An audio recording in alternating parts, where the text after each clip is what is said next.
أنهي ريت؟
Good evening, everyone, and thank you for joining us. My name is Claire Powell. I'm the Opportunity Funds Program Coordinator based at the Protea Owl Foundation, and work in partnership with the EducationUSA program that's part of the US mission here in South Africa. So thank you for joining us. I hope everybody can hear me okay. This cold weather is playing a little bit on connection, so I do hope that it will carry through. The session is all about the EducationUSA Opportunity Funds Program. It is going to be recorded and it will be shared on social media platforms after this evening. So if there's anything that you need to refer back to, you should be able to. All right. We'll also be joined by a panel of alumni that will also assist us in describing their experience on the program and their future endeavors. So namely, the EducationUSA Opportunity Funds Program is for us to say what it is, who it's for, how to apply, and just a little bit more of others' experience through this whole process. A little bit of our agenda today.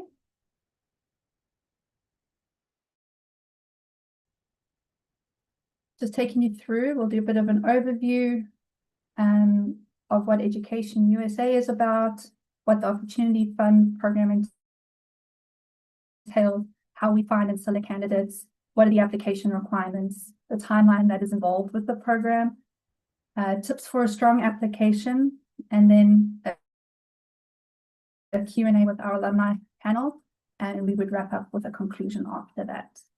So let us begin.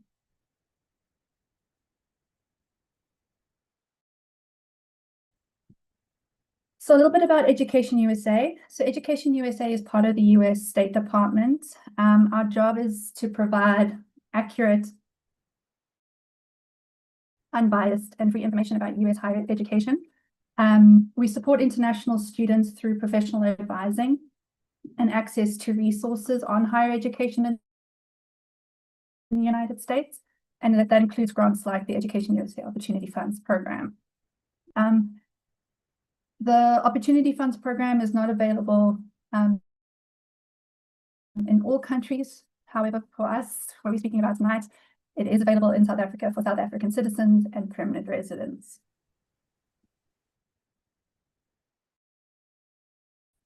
We have over 400 centers in 170 countries, and as of the academic year of 2023 to 2024, there were just shy of 3,000 students studying in the United States from South Africa. So a little bit about what we don't do as EducationUSA. We don't administer Fulbright or U-Grant or any other US exchange programs. Those are handled by other colleagues within the US Public Affairs sections. But you're always welcome to reach out to us to put you in touch with the correct people. By no means do we do the work for the student, and we cannot guarantee admission into any university or financial aid. We are there as a resource and a guide and a post to assist students through their journey of applying. So we offer the advice on programs. We help students with their applications to gain admission and to gain financial aid, and we conduct workshops and review applications for these chosen EducationUSA Opportunity Fund Program participants. So a little bit about where EducationUSA centers are located in South Africa. So for information on studying in the US, we have EducationUSA Advisors at the various posts in South Africa, so the US Embassy in Pretoria, and then the US Consulate Generals in Johannesburg, Cape Town, and Durban. Outside of that, some public spaces where EducationUSA Advisors hold workshops are in the American spaces in and around the country, like those in Cape Town, Pretoria, Johannesburg, Pietermaritzburg, and Bloemfontein. Opportunity Funds Program is a program that is national and therefore is run virtually in order to have students all meet together in an online platform as one unit, as one cohort.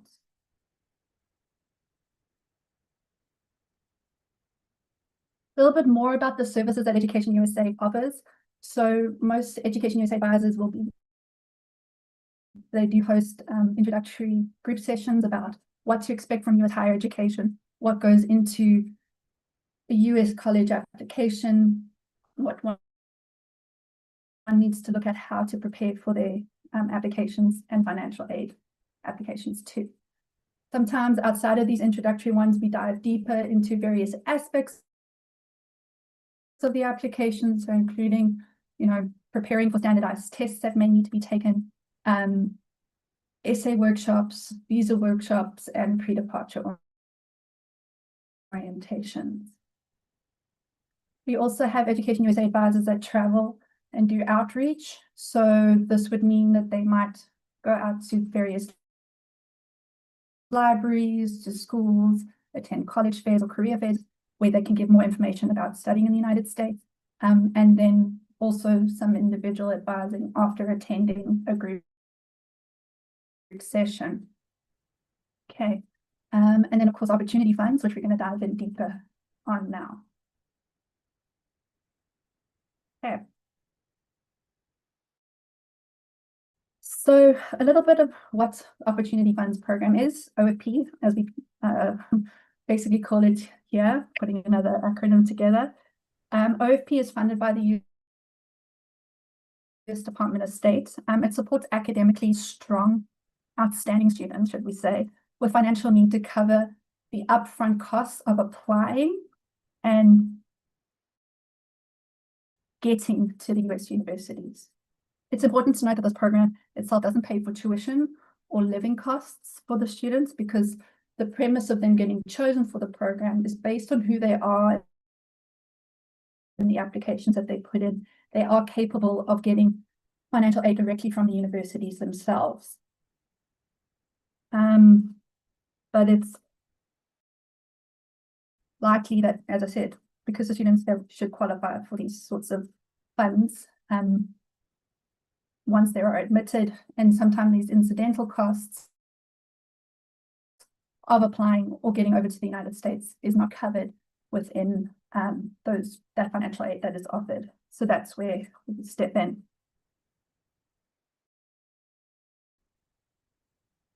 A little bit more about what the Opportunities Funds Program is about. I think it's important to note that OFP works closely with the students through every step of the US college application process. OFP covers critical costs like test preparation fees, transcript evaluations, application fees, visa fees, and flights. Advising is with the students, the cohort that we end up selecting and working with is really taken through intensive advising, not only on a group platform, but also on an individual basis. And this is usually done online through regular meetings and workshops. Some photos of our most recent cohort as they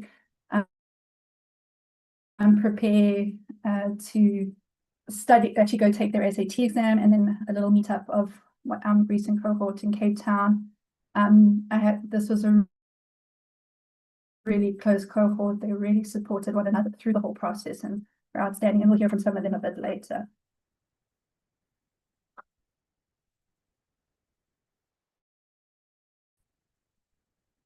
A little bit more in depth as to what EducationUSA Opportunity Funds Program does fund. So as you can see, it's broken up into two phases. So phase one, OP pays for the application related costs. So if you select, and if you are accepted and move on to actually start at a university, then phase two funding would kick in with the visa fees and the flights and so on. Okay, but it does not fund tuition, room and board, and subsequent annual flights, any dependents, or top-up fees deposits. Okay, that should ideally come directly from the institution itself or potentially an external scholarship body. So a little bit more on how do we find candidates. So in South Africa, applications are available on an annual basis and are collected through EducationUSA. This year, particularly, they have opened as of the 15th of May and will close on the 30th of June, 2025. and students can apply directly online using this website, so educationusaOP2025.paperform.co. I will put that link up in a follow-up email to all attendees today, so that you can also have a direct link to that application. Okay. We also send announcements to schools and share this on social media. So if you follow any of the Education USA South Africa or the US Embassy social media pages, you will have seen advertisements in regards to this program. Okay. A little bit about how candidates are selected. So students are reviewed by a committee that includes EducationUSA Advisors from around the country.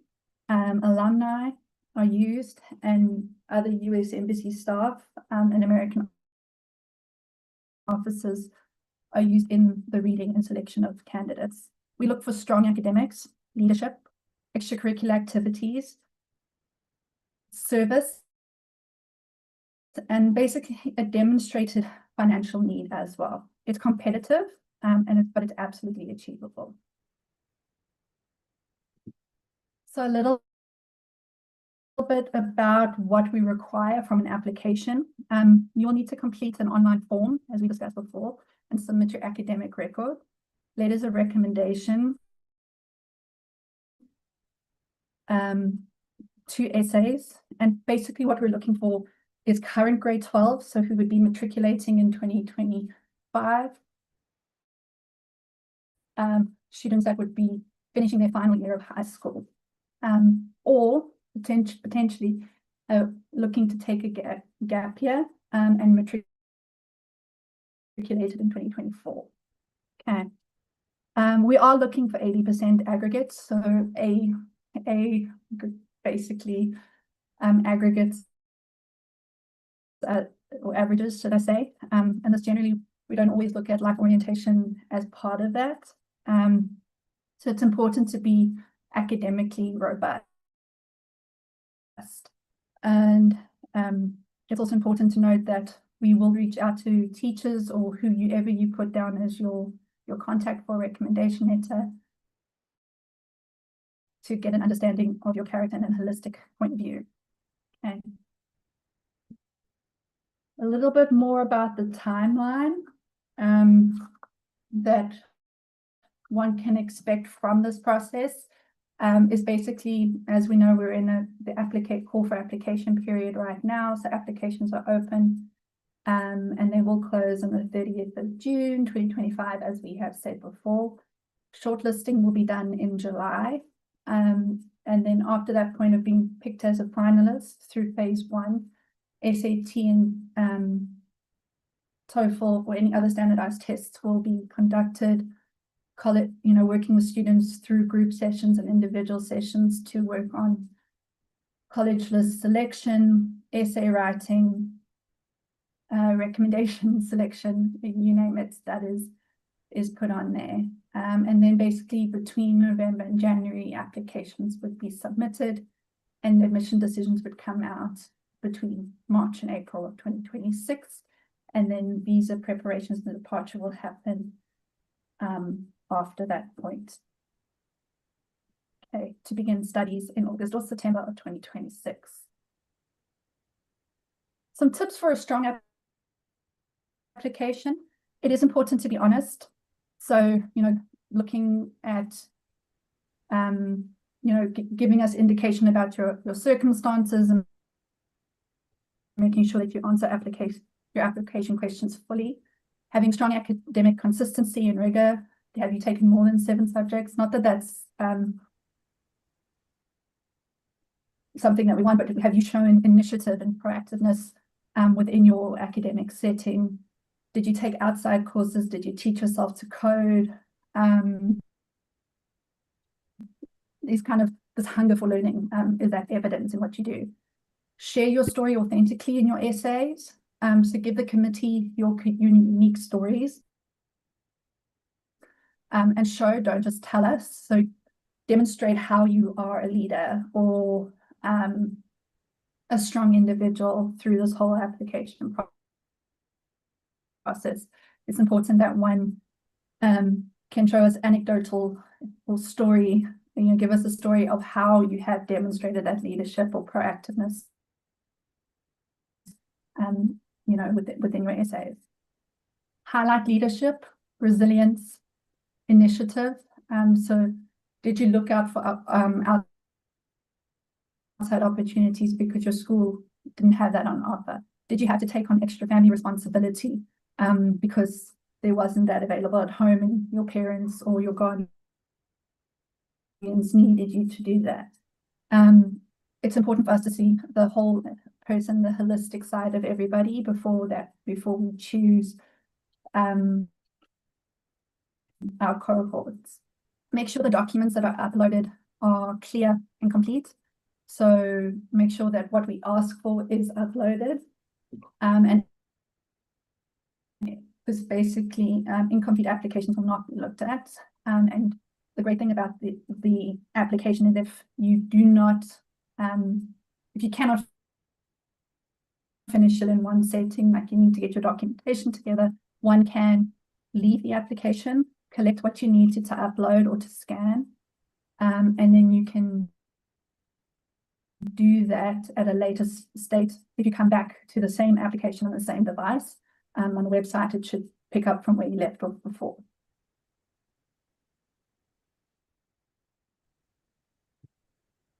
A little bit of FAQ before we move on to our panel discussion, which I think will be highly insightful. Some common questions that we tend to get are, can you apply if you're in grade 11 or we've already started university here in South Africa?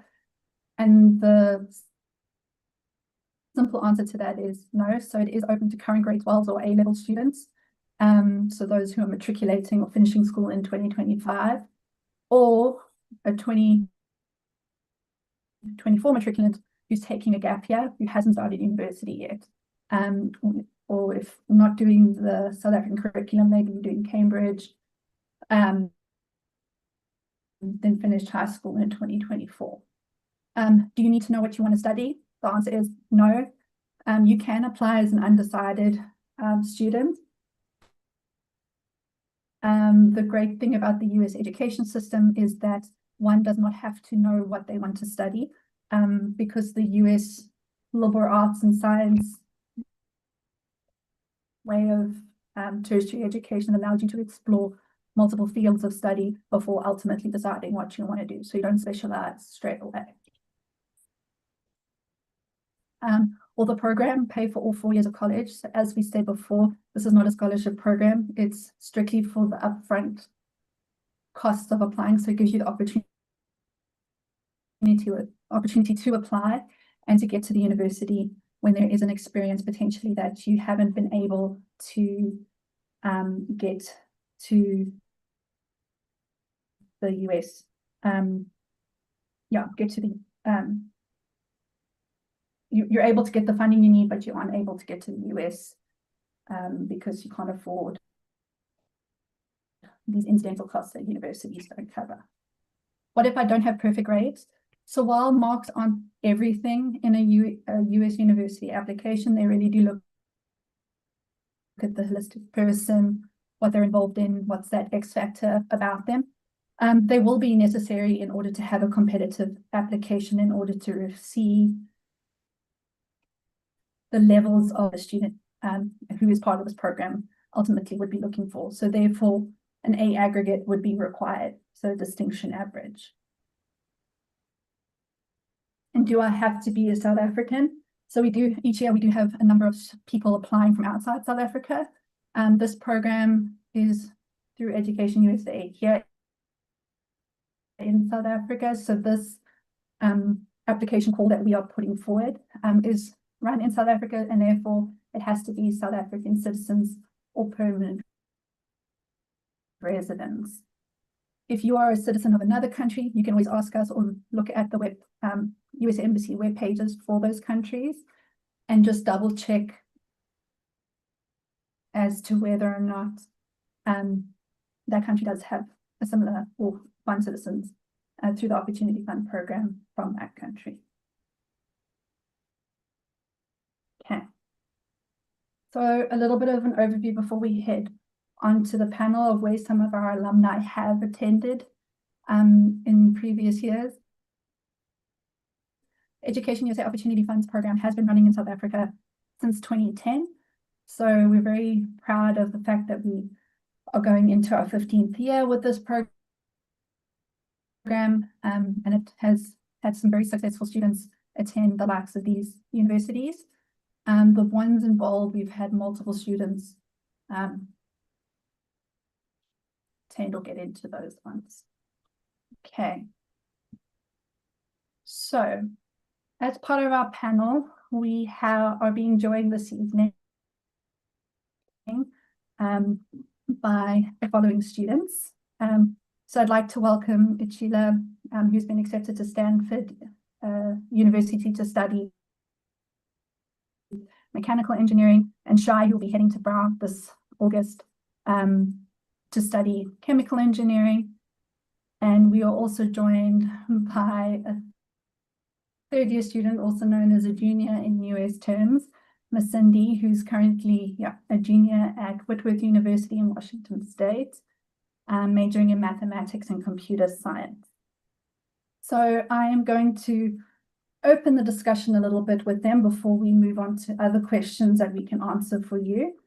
And hopefully you can enjoy listening to those that have just been through the process of applying and those that are experiencing what the US higher education system is like as we speak. So I just want to allow them to speak.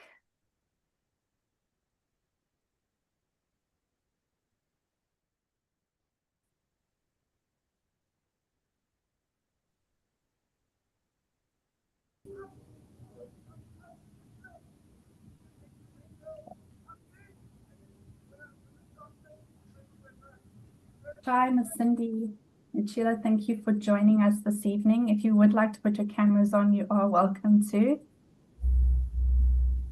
So that people can see you, but you're also welcome to, I know some of you may not be in a place that you can have the video, but it would be great to, I know we've got your pictures up, but it would be great to see you. Oh, it's nice to see some friendly faces there. Thanks. So I want to start off with kind of the first set of questions, and I want to put this towards our students that have just completed the application process and have been accepted. So I'll give you each an opportunity, and we'll start with Uchila first. Why did you apply to the Opportunity Funds Program, and what challenge did you overcome during the application process? Well, I applied to the OFP program because I've always told my parents that I wanted to study abroad. So it was just kind of like something that I always dreamed about, but I didn't exactly know how to go about it. So that's kind of like when I discovered OFP through LinkedIn, and I was like, this is something that I've been looking for. So let me just shoot my shot and go for it. And in terms of just applying for the program, I don't think I had any complications because the process was just smooth overall. Yeah.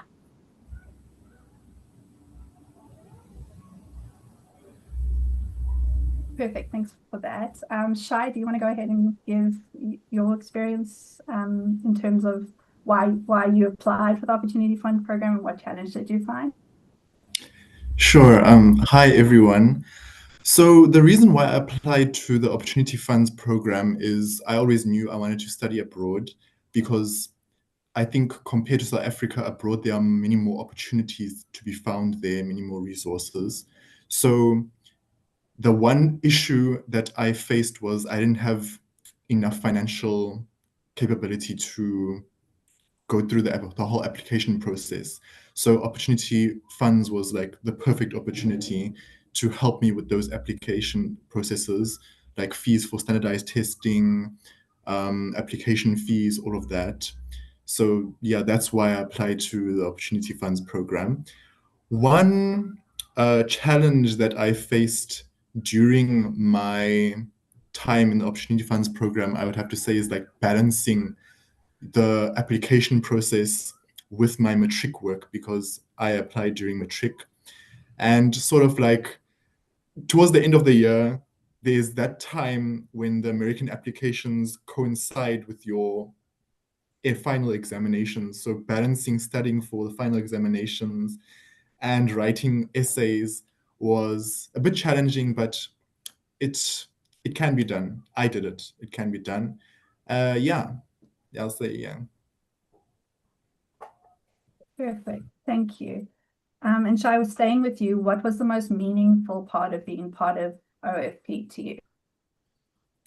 I'd say the most meaningful part is meeting other people in my cohort and creating relationships with them, other driven people, people with the same mindset as you and the same goals as you, and following along on their journey as you also go on your journey and being there for each other. That was the most meaningful part of Opportunity Funds Program. Perfect. Thank you. Sheila, do you want to give your, what was your most meaningful part of being part of the OFP program? Yeah, I truly agree with what Shai just said. I mean, my best friend came from the program, so uh, it's kind of nice meeting other people who are in the same program as you, and you don't feel alone when you're applying to the universities. You know that you can always confide in someone. I remember when we were preparing for the SAT, I would always text Shai, and then we would like complain together and whatnot. So that's kind of like one other nice side about the program. And another thing that I really liked about the program is Miss Claire, who is our counselor. You just know that whenever you are confused about something, instead of just researching and confusing yourself, you can just text, and you know that if she takes more than 10 minutes to reply, she's very busy. So yeah, she's just a text away. Yeah.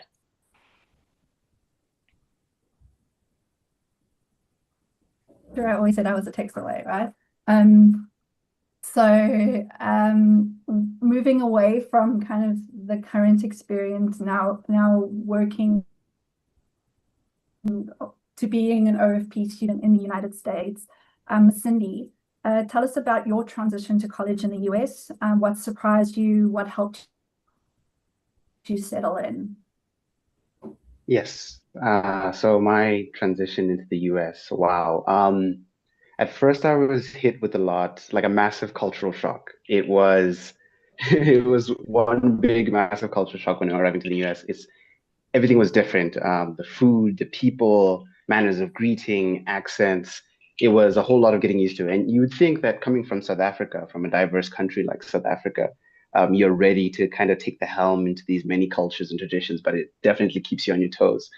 Um, what really helped me settle in was I had a lot of tethered communication with when I was still part of the OFP program. I agree mostly with the other two, that like communicating with Miss Claire's like that's true. If she replies 10 minutes later, that she's really, really busy. So the communication was always there. You were creating more communication with myself and counselors from the university, and that created even more communication between myself, other OFP students, other students of the university, getting me to settle in as quickly as possible. The support from the OFP program with the university counselors, as well as other student leaders, part of the university already present, working alongside other counselors, just made it really easy to settle in. Yeah.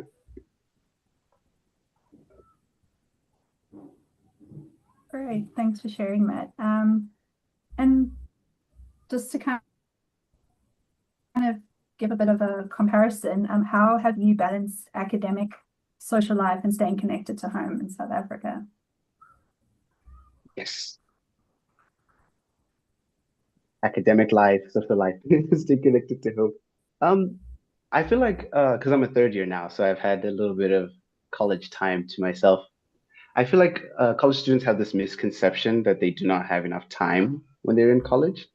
But even when I studied, like one of my first, when I was going to UCT to kind of see what a semester would look like at UCT, I often thought that, oh, I will never have enough time for anything because I have to focus on academics all the time. But I've had so much time on my hands, and that was created through like time management skills, like setting up schedules for my classes, for my assignments, for my group projects. And in terms of social life, the university has so many resources in terms of like there's events that they plan on a weekly basis, on a monthly basis that keep people engaged in small communities and larger communities. I made lifelong friends just because of international events that have taken place on campus, which I find them to be so valuable.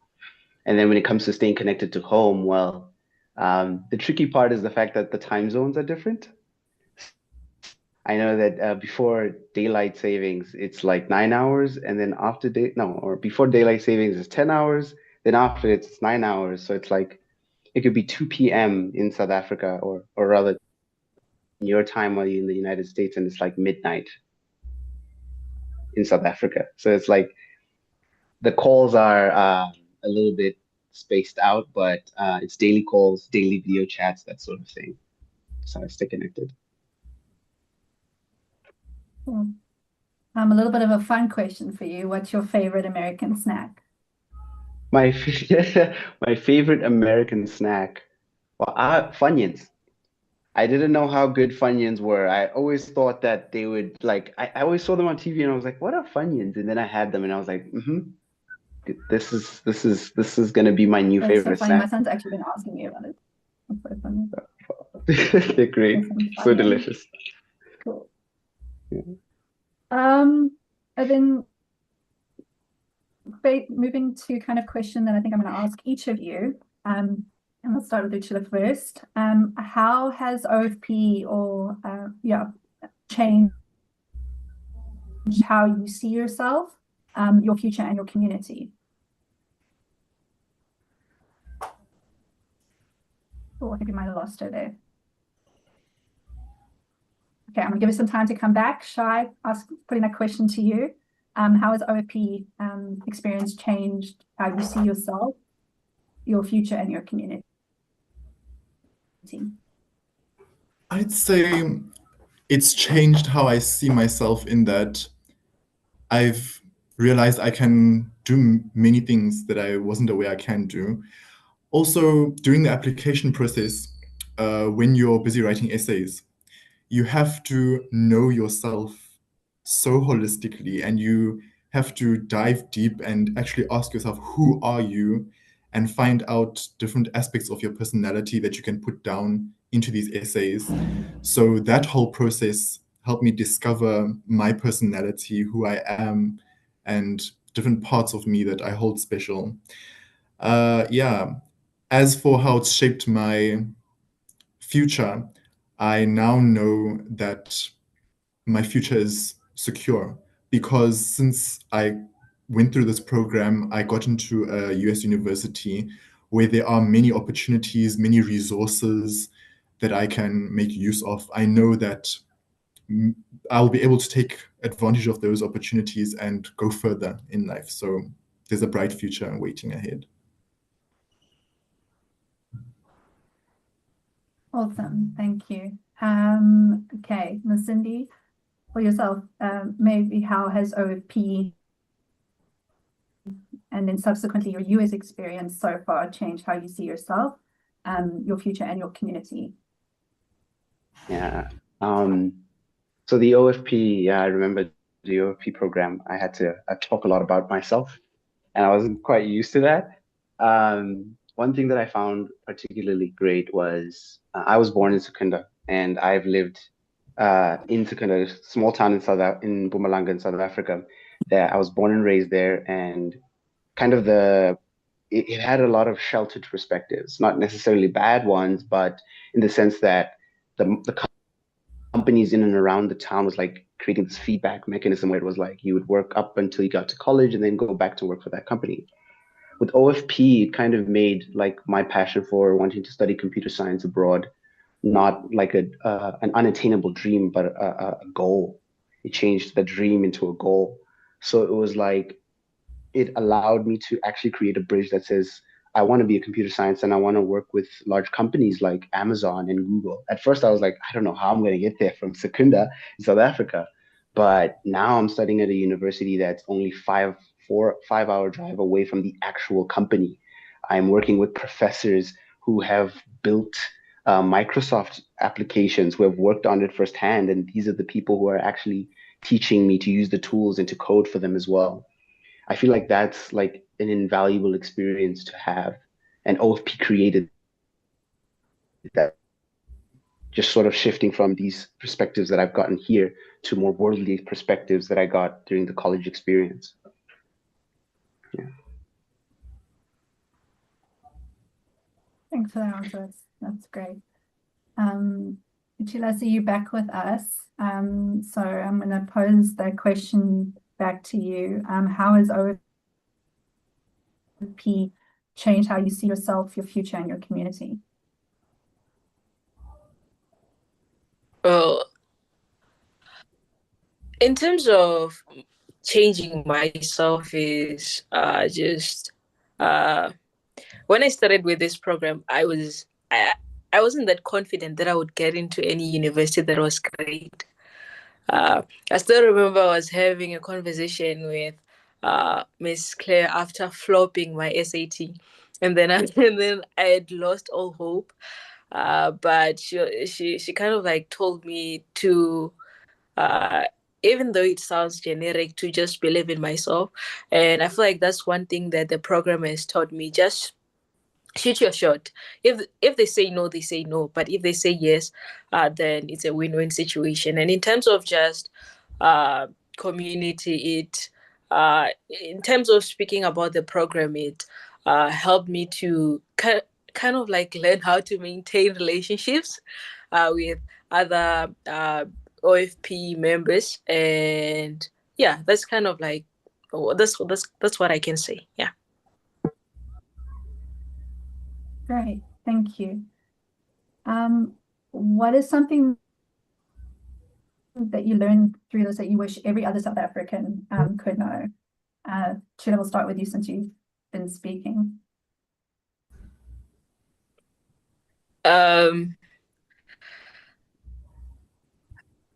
I would say there is more to life than South Africa. That's what I would say. There is more to life than South Africa, and I don't mean that in a condescending way, but I mean it in a way that if you go out of the country, you will see that there are many opportunities out there that are just waiting for you. And here in South Africa, you'll just be told there are no jobs, there are no opportunities and whatnot. They're for people who are older and whatnot. But once you go out there and then you check international organizations, you'll see that the opportunities are endless. So one thing that I would say to any South African is just know that there is more to life than South Africa, and try to go out of the country as much as you can. Yeah. Yeah, I think you've been the queen of being proactive and looking at every opportunity that's available to you. That's definitely for sure. Shai, moving to you, what do you think, or what do you wish every South African could know? I would say I wish every South African would know that no matter your background, no matter your background, your financial background, where you come from, these opportunities are available and you can take yourself out of that situation and you can make something out of yourself. Because I come from a very small rural area, I never thought, like, with the NSC curriculum and going to like a public school, I'd be able to like go to a university like Brown in the US, but it's happened through this opportunity that's available to everyone, and you should really take advantage of it. Yeah. Right. Miss Cindy, with a few extra years of being through this process. I like this question because I can take it from the perspective of seeing how other international students and domestic American students kind of react when they meet other South Africans. And so one thing that I wish that every South African would know is that South Africans have incredible generosity. We have a very powerful intellectual prowess, and we also have one of the most welcoming spirits, I believe, out of most any other people that I've come across. Like, the American education system is different, and they don't really know like kind of how we went through about schooling, and they don't recognize the NSC as much, although they do, but they don't really understand what it means to actually get a distinction, so to speak. And I've come to learn that it carries so much weight and value. You'd be very surprised how much, as a South African educator, scholar, how much you bring towards a community like the US community, so to speak. So I've noticed that there are only 3 South Africans at my university, 2 others, and we've been described to be so kind and so generous and so welcoming and so kind again. And the other students have felt like they've belonged even more when with us around. So that's something I wish every South African knows, is that they bring a lot to the table. Awesome. With the spirit of Ubuntu Definitely, definitely. coming through. Yeah, great. Okay, so moving on, Ms. Cindy, we'll stick with you on this one. What's your number one piece of advice for students who are applying for the OFP program or applying to US colleges in general? Number one advice: commitment is key. Being consistent, being disciplined, being persistent with the process itself, because what you'll come to know when you're applying to the OFP and other colleges in the US is that the process is long and tedious. You have to write a lot of essays. You have to talk a lot about yourself. You have to fill out a lot of forms, and it's going to take time. It's not all that difficult, really, but you need to be consistent with it. Even if you experience setbacks, so to speak, you really, really need to be consistent with it. Because one thing that, if I can speak from my own personal experience, when I was accepted with the university, initially I wasn't accepted with enough financial aid to actually get through all 4 years of my studying. But just looking out for opportunities that popped up. There was an honors virtual weekend that popped up and I attended. And even knowing that I might have not been one of the people who had been chosen among 500 competing with domestic American students, so to speak, like, and I didn't think I would get to the point where I could say I'm actually going to be studying at the university. And by God's grace, I was given the opportunity to get one of the honors scholarship that allowed me to study there. And I'm still there right now, going into my 3rd year. So one thing is consistency is key, and don't throw in the towel when you experience a setback. That's one thing I would definitely give, some advice I would give to an OFP student applying. Right, thank you. Can't agree more. Yeah, it is a process. Shai, what would you say is your number one piece of advice?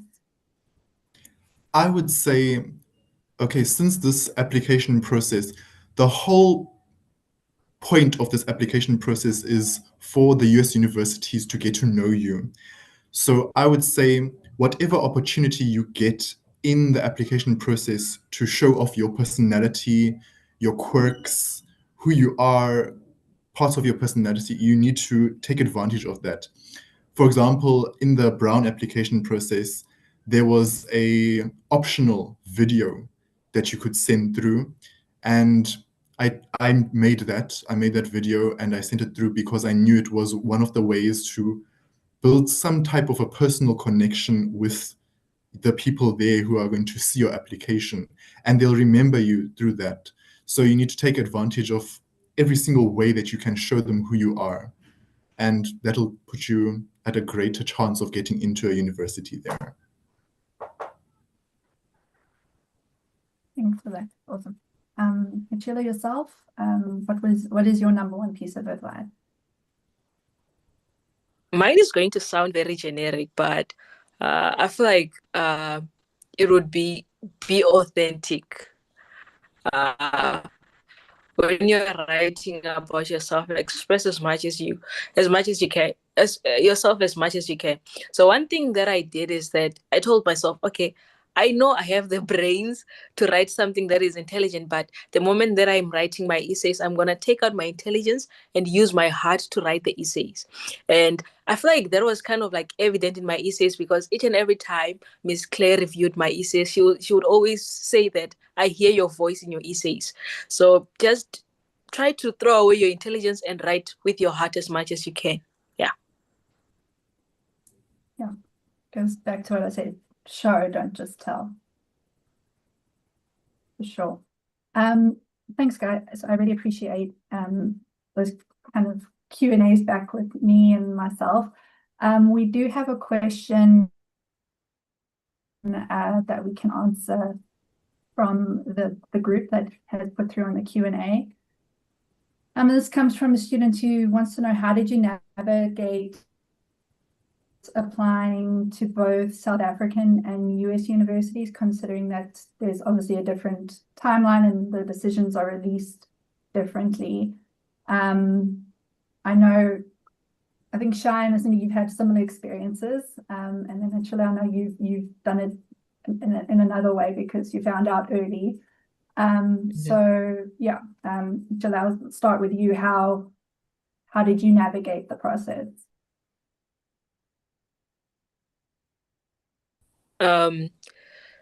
So I don't know if this can apply to everyone, but I get very uneasy when I'm not busy. So it's kind of like I always have to be doing something in order for my brain to work. So it came natural to me just to apply to as many universities as I can. I applied to like 7 universities in South Africa, and then I applied to up 15 universities in the US. So it's kind of like, for me, it was a hobby. It was more of like an extracurricular activity or some sort of a project. And you just do it as much as you can in your free time and make sure that you don't miss any deadline. Yeah. Do it as a hobby and you'll enjoy it very much. Yeah, you'll enjoy it. It's fun. Shai, how did you navigate the process between the two? Okay, so for me, I always tried to have like something to fall back on. So when I applied to South African universities, I knew I wanted to go to UCT specifically, but then I applied to multiple. I applied, I'd say, to about 5 South African universities. Also, in my American applications, I applied to 10 universities. So I always tried to keep, something just in case this goes wrong and nothing happens there, then I have this option. So I didn't get my acceptance early on last year. So this year, while I was waiting for my acceptance, I decided to first attend the first semester here by UCT. And then how that's going to work is after this first semester, I'll deregister and then enroll in my American university now that I know that I have that opportunity there. Yeah. Yeah. And I think just to be clear, that means that you're starting all over again. Yes. You're not transferring any of the credits that you've done at UCT. Yeah, from scratch. One thing that I didn't mention was that I got my acceptance letter way earlier. So I actually ended up not registering to any South African university. So I've just been sitting home right now. So yeah, that's kind of like the difference. I wouldn't say you've only been sitting at home. You have been busy looking for more opportunities, more expos to be a part of, to speak at, to be involved. Yeah. You've definitely not just been twiddling thumbs. Miss Cindy, yourself? Yes, that strategy that Shai, yeah, I did the exact same thing.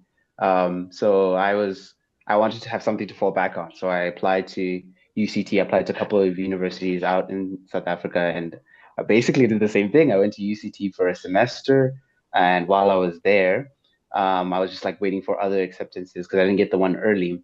waited for other acceptances, waited for other opportunities. And as soon as I got those, I remember we were going to the holidays, the winter holidays from UCT. And I was like, okay, I'm going home. Sorry, guys, I'm not coming back. I'm going to be studying abroad.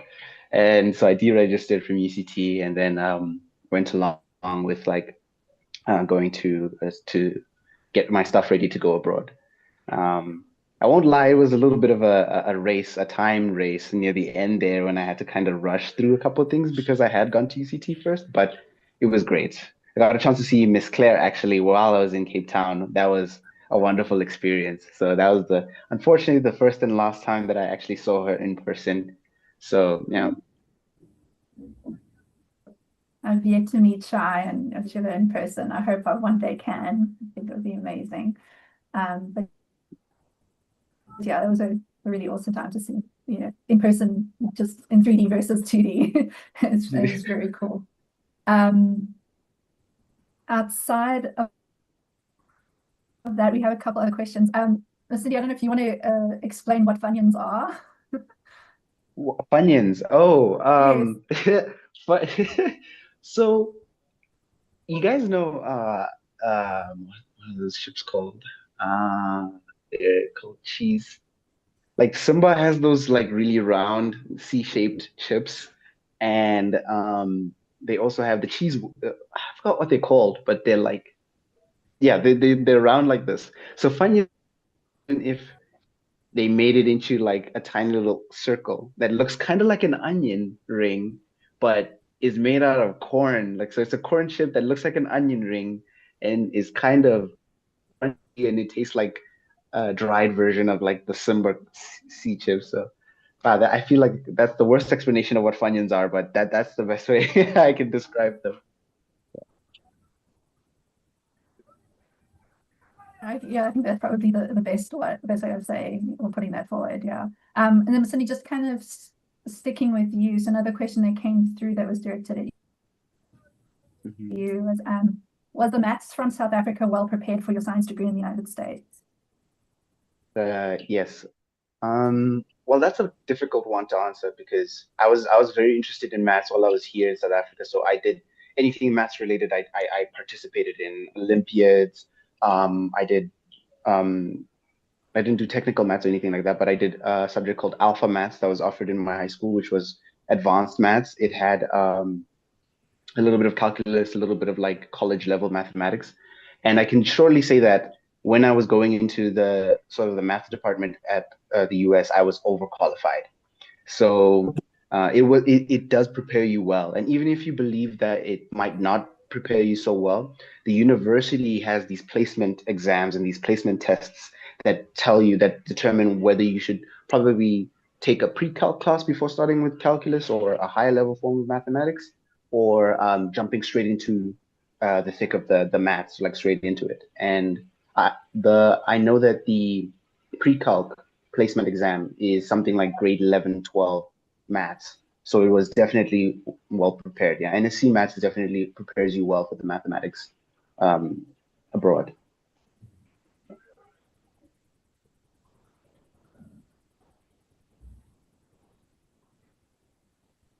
Sorry, I must unmute myself. Thank you. I really appreciate that answer. We do have a few other questions. In relation, it's more into what the US application entailed. And while I wish we had, all the time in the world to answer all those questions, a lot of those questions do get answered as part of kind of a general US higher education discussion. We have those held, and we do speak about them. So I'm going to try and stick to questions that are more related on the opportunity fund side of it, but I'm going to let our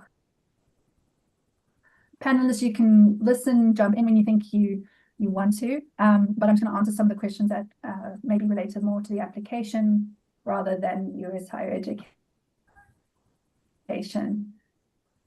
So we did have a question that is related to kind of the leadership skills side of it, in terms of how much leadership skills help. I think all three of you can probably agree to this. The leadership skills side does help. Getting involved in your communities, getting involved in projects, being head boy. So it's not just about, the grades are massively important, of course, but it's so much more than that. And the OFP application looks at that because universities look at that too. Yeah.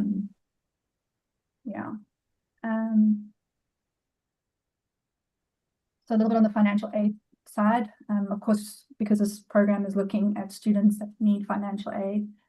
And while Shai and Angela, you guys have full need funding, that basically means that they've assessed your family situation and looked at the cost of the university and covering what your family cannot afford. So the question is here is if you don't have all of that, in the case of Miss Indy with you in Woodworth, but I think it's the same. All financial aid packages offer this because you need some personal funds to buy things to go out. Can you work on campus? Right. Or do you have the option of working on campus? Is this question directed toward me? I'm not entirely sure. Yeah, I think you would probably be the best suited one. I know Shai and Angela, they're still going to go through that process of maybe applying for a job on campus for personal fund. Yes. Yeah. Yeah, you can definitely work on campus. Obviously, your visa stipulates that there's a certain amount of hours you can work on campus. I do believe it's 20 hours during the semester and then 40 hours during any holidays or during summer. And in terms of like what that would look like is the process is very easy. And currently, actually, I remember you were talking just now about leadership qualities, and I love the fact that we brought that up because I'm in a student leadership position that is a paid position as well, where I'm responsible for mentoring and welcoming and supporting incoming international students from different parts of the world. So many positions on campus, you get research opportunities that are paid. And let's say that you're starting out and you don't really know who to talk to at the time at hand about these sort of bigger positions. You can always sample that is like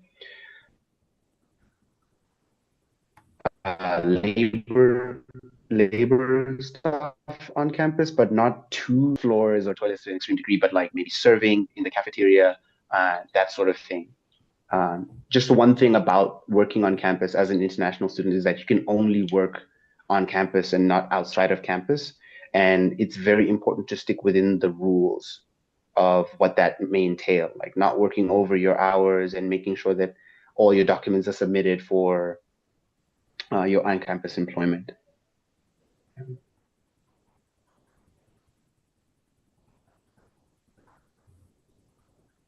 Thank you. That's great. Just trying to see if there's anything else regarding the OFP applications itself. I know we've spoken about needing to have competitive grades, distinctions. Competitive SAT scores kind of falls in that, but we know that there are some test optional schools and universities that don't require SATs. So I think putting back why we ask for more than just grades as part of the OFP application is very similar to what the US college application experience is like, is that they look at the holistic person, they want to see the full story and what are you going to bring to campus? Not everybody's a bookworm, so what more do you bring outside of being a bookworm, which is important, but it's not the be all and end all.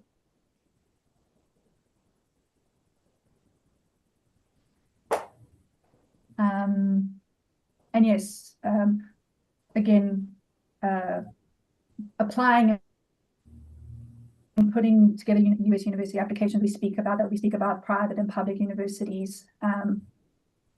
All of you are at private or going to private institutions, but I know actually you got into a number of public universities as well, and went through that experience too. So working with Education USA and working through the application process, it's about finding and applying to universities that you feel are the best fit for you as an individual, not for you trying to fit a mold that you think you should be fitting. Maybe each of you, if you could just kind of touch on how you found the research side of finding universities that work for you. Shai, we'll start with you. Okay, so the research side, I will say Ms. Powell gave us a tool to use. It was like a list, and then you go and look at their acceptance rates, and you find universities that fit into each interval of the acceptance rates. So you have your reach schools, your target schools, and your Hail Mary schools, which you really pray for those. So I use that tool, and I try to find universities that offer good funding and fit into each bracket. And then once you find that rough list, then you go deeper and you search each university's specifics. Then you narrow it down like that. Perfect. That's awesome. Ms. Cindy, for you? Probably quite similar in terms of you've all been through my worksheets and how to look for universities. I'm not sure, Ms. Cindy, if you've frozen on us, may have. Yeah. Uchilo, what about yourself? What would you say about applying and finding the right fit? Well, in terms of applying and finding the right fit, one thing that I told myself is that I'm going to think about this process as in terms of like gambling. It was either I was going to get into a very, very prestigious university, or I was going to go to my safety school. So that's kind of like how I played my cards. And I was like, there's no way that not even one great university can accept me. And I didn't even look at whether it's a public or private university, because back then I already knew that Rise is going to back me no matter what. So I feel like that was kind of like the main reason why choosing universities was easy for me. So I just chose my target schools and mostly safeties. Yeah. Perfect. Thank you. I'm very appreciative of all these answers. For those that have joined us, what I would definitely encourage you all to do, if you haven't done so already, is to look and reach out to the EducationUSA Advisors at the various posts here in South Africa, the US Mission Post, so the US Embassy in Pretoria, the US Consulate in Cape Town, Durban, and Johannesburg. We have advisors at each of them, and they hold regular information sessions about studying in the United States. I would highly encourage you to go and listen to what they have to say about the US higher education system, what to expect, what goes more deeply into an application when applying, how sports plays into it. If you're looking at being an athlete, a college athlete in the United States, how that plays into your application. I know we've had a number of students that have been strong in rugby and swimming and tennis that have and soccer that have been Opportunity Funds Program students, and they were able to have that be a piece of their holistic pie, if you want to call it, as part of their applications, and they excelled on a provincial or national level. We have accepted opportunity funds, strong academic opportunity fund programs as students based off that too. But the point is go attend one of these information sessions, listen to what is involved in the process, because it's not just your marks in an application, it is quite involved. And there's over 4,000 institutions in the United States. So how do you start navigating that process of applying to them is a lot more than what we can cover tonight. And I think it would be, while we'll do that with Opportunity Funds Program, students that are selected, these introductory sessions are open to everyone to attend and be a part of, and you know, ask your questions and get the information you need in order to make a competitive application. Okay. So with that, I am going to tie it up for this evening. And I want to, thank you again for joining us. I hope that those that have joined us tonight will put in a competitive application and reach out. If it's not for the OFP program, if you're interested in studying in the US, reach out to one of our EducationUSA advisors. I know my colleagues have put up the contact details for each of the posts so that you can reach out to them to get more information about when they're holding their next sessions, or when they might be doing outreach in your region. So I know all three of our panelists tonight come from not our center areas. I mean, Shai is from rural KZN, Chid is also from, northernmost parts of Limpopo, and Cindy also from, Mpumalanga and Secunda. So neither of you, well, any of you were close to any of the posts, but you reached out, you attended maybe an online session, you heard about it through other programs. So yeah, outreach and getting in touch with our colleagues is important outside of that, because our advisors do travel. So yeah, so a big shout out to Shai and Miss Cindy for joining us this evening. I think it was massively valuable to hear your experiences, what you went through, much better than hearing from myself. I'm just all the data. It's great to hear the first-hand experience, and it just also warms my heart to see each of you on the screen again, and hear from each of you. Yeah, so thank you to all those who attended. If your question was not answered tonight, please reach out to us, send an email to who you need to, and hopefully we can get the answers that you need. Okay. Any final thoughts, Shai, before we leave this evening? No, nothing. Just good luck to everybody that's applying. I hope you put in a very good application. Yeah.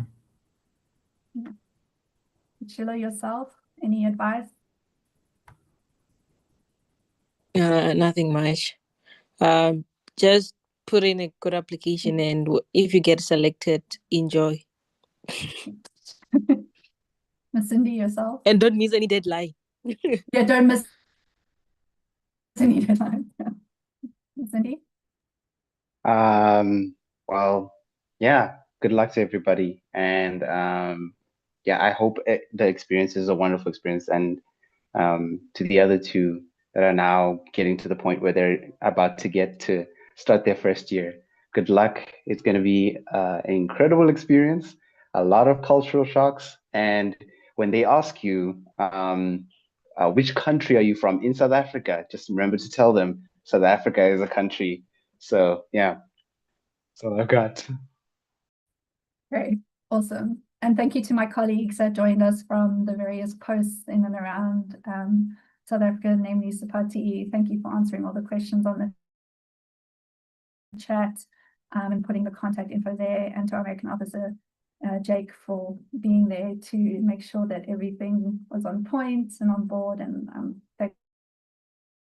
able to be part of a team that's so supportive. Yeah, good night, everybody. Stay warm. It is freezing, probably not as freezing as some places in the United States, but it is very cold. And yeah, I thank you for your time and listening to us tonight. Goodbye.